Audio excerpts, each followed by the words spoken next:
The ambulance is going to the other side of this airport.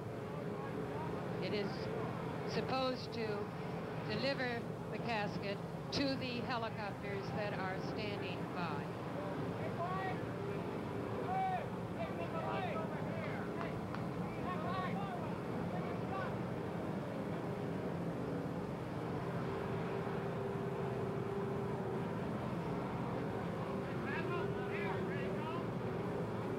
The ambulance moving past the Guard of Honor, a cordon of soldiers, airmen lining the field here, and behind them thousands of young airmen from Andrews Air Force Base who have come here up to the fence to see.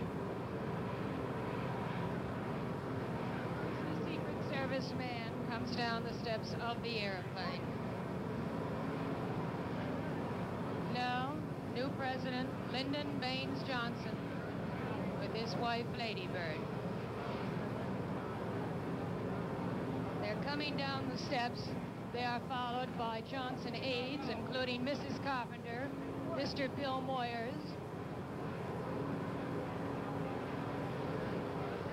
former Congressman Homer Thornberry,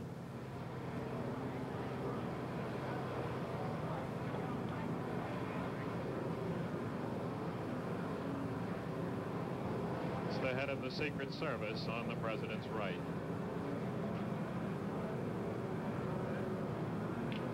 Secretary McNamara and other officials greeting the new president. As he moves now in the direction of an Army helicopter.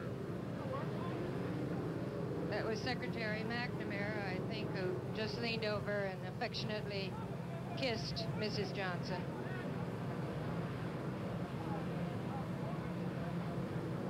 We have heard that Lyndon Johnson, the new president, was going to make a speech here tonight on arrival. The microphones are set up.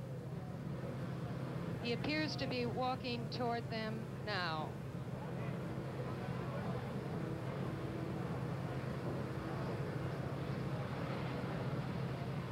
These microphones are just about 4 feet back from an encased area for the press.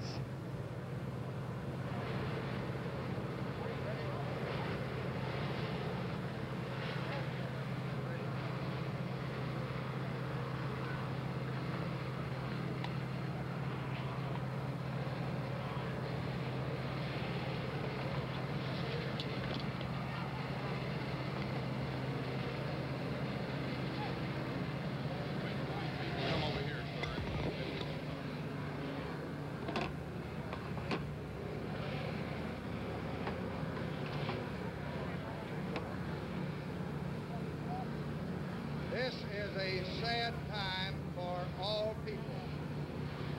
We have suffered a loss that cannot be weighed. For me, it is a deep personal tragedy. I know that the world shares the sorrow that Mrs. Kennedy and her family bear. I will do my best. That is all I can do. I ask for your help and God's.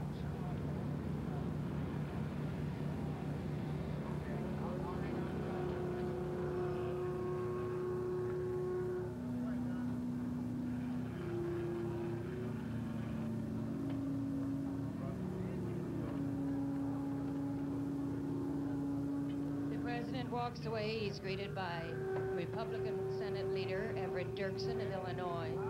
Hubert Humphrey, the Democratic whip of the Senate, also talking to him. President Johnson has called a meeting of the leaders of both parties, both houses of Congress, to meet with him at the White House tonight at 7:15. Senator Dirksen said earlier this evening that he thought the plans of Congress would depend on precisely when the funeral is. Many, many members want to go to Boston for the funeral. But he said he did not feel that Congress would adjourn or recess because of what has happened.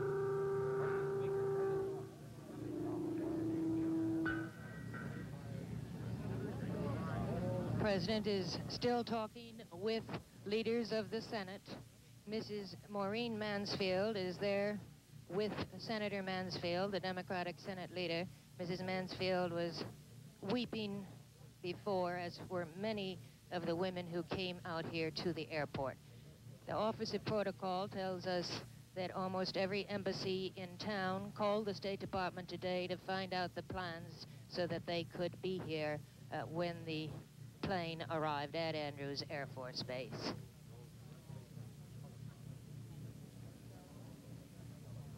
Now President Johnson is moving towards the Army helicopter for the flight to the White House, where he has a meeting scheduled tonight with Secretary McNamara and McGeorge Bundy, other officials. He's shaking hands now with Bill Moyers, one of his aides who was with him during the campaign and who has been with him in most of his activities for the past several years.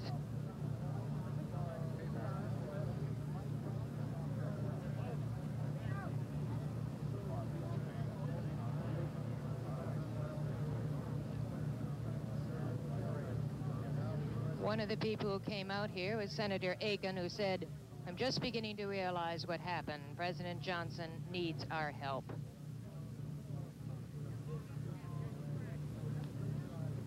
Chief of Protocol, Andrew Biddle-Duke, was out here meeting President Lyndon Johnson.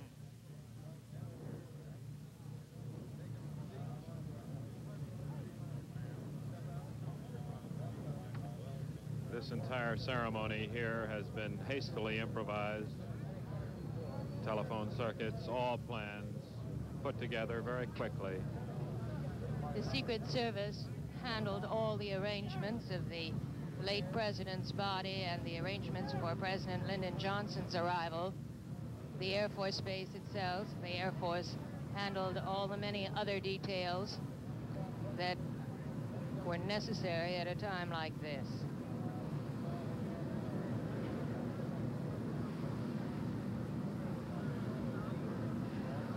The helicopter bearing new President Lyndon Johnson is about to take off.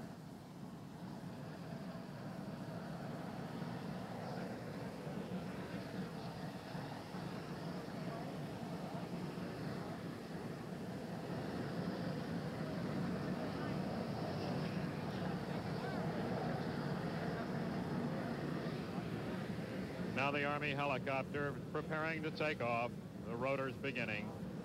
Take off for the short flight from Andrews Air Force Base outside Washington to the south lawn of the White House in downtown Washington.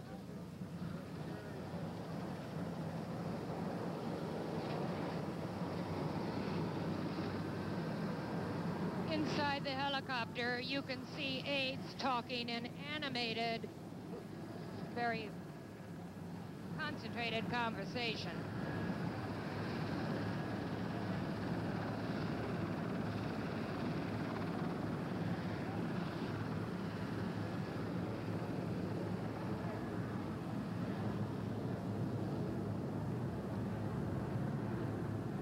With new President Lyndon Baines Johnson is his wife, Lady Bird, who is always at his side. She has been with him in his long road up the political ladder from the days he started out from Stonewall, Texas.